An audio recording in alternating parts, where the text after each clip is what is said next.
ဒိုင်ယန်နီကယောက်ျားဖြစ်ခဲ့ပေမဲ့နှစ်တော်တော်ကြာမိန်းမလိုနေခဲ့ပါတယ်။သူ့ယောက်ျားဖြစ်တဲ့ဖာနန်ဒိုကလည်းမိန်းမကနေယောက်ျားလိုနေခဲ့တာဖြစ်ပါတယ်။2013မှာလူမှုကွန်ရက်ကနေစုံခဲ့တာဖြစ်ပြီးနောက်ဆုံးမှာကလေးယူဖို့ဆုံးဖြတ်လိုက်တာဖြစ်ပါတယ်။သူတို့နှစ်ယောက်စလုံးဟာလိင်အင်္ဂါခွဲစိတ်မှုမရှိသေးတဲ့အတွက်ဖာနန်ဒိုမှာတိတ်အိမ်ရှိနေပြီးဒိုင်ယန်နီမှာတုတ်ပိုးရှိနေတော့မှာပဲ။သူတို့ဟာတဘာဝအတိုင်းကိုဝင်ရသွားခဲ့ပါတယ်။ဖာနန်ဒိုကကိုဝင်ဆောင်ပြီးဒိုင်ယန်နီကအဖေအဖြစ်ရပ်တည်ခဲ့ပါတယ်။2015မှာအီကွေဒေါမှာပထမဆုံးလိင်စိတ်ပြောင်းစုံတွဲကနေကိုပိုင်သွေးသားကလေးမွေးတယ်ဆိုတဲ့သတင်းထွက်ပေါ်ခဲ့ပါတယ်။တချို့ကတော့ဝေဖန်တယ်။ကလေးဟာကျန်းမာတဲ့ပတ်ဝန်းကျင်မှာမကြီးပြင်းရဘူးလို့ဆိုကြပါတယ်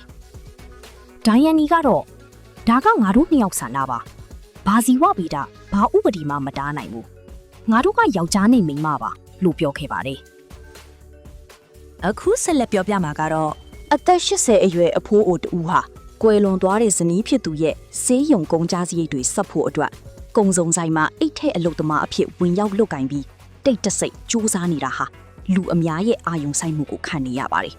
။ဇနီးဖြစ်သူဆုံးရှုံးသွားပြီးနောက်မှာသူ့မှာဒေါ်လာ8000ဝန်းကျင်အကျွေးကြံရစ်ခဲ့ပါတယ်။အဲ့ဒီအကျွေးကိုသူကလစ်လျူမရှုဖို့ဆုံးဖြတ်ခဲ့တယ်။အဲ့ဒီအကျွေးကနေရှောင်ထွက်သွားမယ့်အစားဆက်ပြီးအလုပ်လုပ်ဖို့ရွေးချယ်ခဲ့တယ်